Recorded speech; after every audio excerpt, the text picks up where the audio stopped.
up? Today I think we're just gonna do a small little car vlog. I didn't really have anything planned for today, but I want to get a video up. So let's go for a drive. I also want to talk about my plans for the worst Subaru. It's a mess, to be an understatement. Once it gets done, I'm gonna probably give it like a month trial period, and then after that month is done, decide if I want to keep it or not. I should like it, but you never know. It's gonna have 285 horsepower through a 2.0 liter twin scroll turbo. It boosts really quick. It has an 8K red line. It should be good, and it is paired to the automatic, sadly. But I mean, for like a daily or just something to drive around and not have to worry about all the hills here in Tennessee, will be nice. I'm not really sure if I want to keep it or not, or what even the value is going to be. To my knowledge, a EJ20X has never been swapped into an Impreza before, and if it has, then I've never seen it on a forum, and I've been living on the forums trying to see if anyone could possibly help me figure out this build. That's not the route I originally wanted to take in that car. I originally wanted to swap in just a standard WRX engine, and I was having trouble finding one within my price range back then. They were all going for like $2,000 with used, and I didn't want to commit that amount of money. So I picked up actually a junkyard SVX engine and decided that I was going to H6 swap it and keep the automatic 4-speed transmission that was in the TS, and then just have fun with a nice torquey H6 and leave it at that.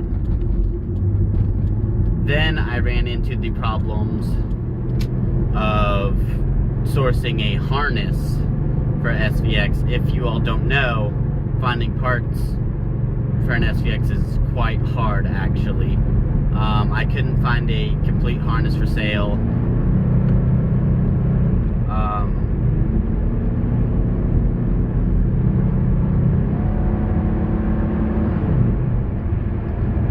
That was weird. The car didn't want to upshift.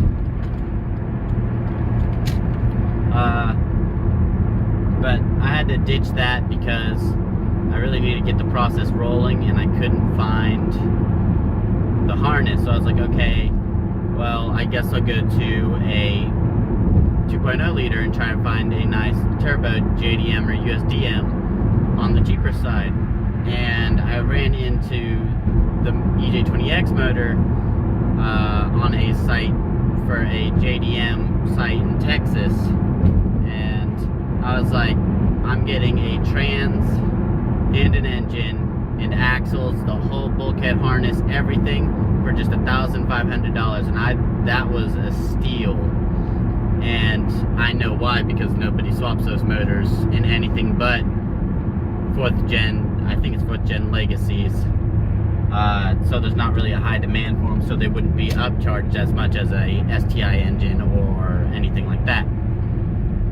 So I bought that motor. I mean, it got here in, I think, March of last year. We cleaned it up, put it back in, put it into the shell, and then the shell just kind of sat there because we were running into an issue of where we can't find a wiring diagram for the EJ20X. And we looked, and we didn't have any luck. So that's when I brought it over to Fastech Motorsport, which is the Subaru shop right down by my house. They're not just Subarus, but that's one of their main specialties. And I mean, it's been waiting for quite some time. I understand that the spring, the summer, and the fall are really big car seasons, so they really don't have the time to commit to a long process, a custom wiring job. But I mean, it's been there since, I believe it was dropped off at Fast Tech in June, early June, like June 5th. And it has been there ever since, sitting and waiting to be loved on. It's going to end up having a custom drive shaft. It has a custom tranny mount. It has, I'm going to be swapping a WRX with a blow-off valve intercooler. Keeping the top mount, because we're not going for big power or anything in that car. So we're going to keep the top mount. We got a STI hood in World Rally Blue. We got a whole bunch of just goodies for that car. We're getting a custom downpipe. We're probably going to do just like a side dump exhaust. There's no emission regulation in Tennessee, so I don't see the point of running a full exhaust if I don't have to. And that's right now the plan for that Subaru. It's been a long process. It's been a stressful process. It has been very expensive, which I didn't want it to be, but that's what happens. As for the SVX, my plan is to keep it pretty stock and just drive it until I make a decision about the other Subaru. And whenever I make that decision, that pretty much decides the fate for this car. I don't think I'm gonna sell this car. I think, if anything, I might trade it for something else that I want to get into a project, like something light and rear wheel drive, to try and make like I really want to do hill climbs or time attack or autocross. So I think that's going to be my next venture. This car, although it is all-wheel drive and it has the big H6, it doesn't have really any aftermarket support, and what it does have, it's super expensive. And I'm not rich. I'm driving an SVX. I'm definitely not rich.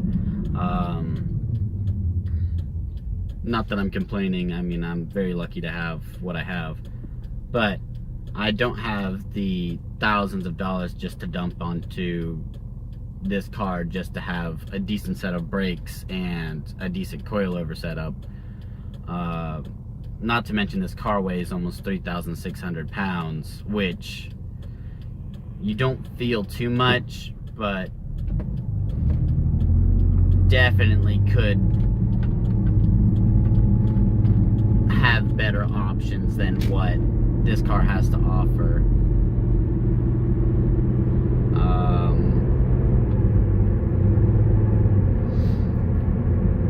Yeah, I mean, that's pretty much it. Other cars that I'd like to have that I'm gonna try and find, I'd love to have an 86 Corolla. Then again, who wouldn't? An AE86 would be super awesome. It could do whatever I want. Maybe a older BMW, not probably like an E36, but it'd probably have to be an M3.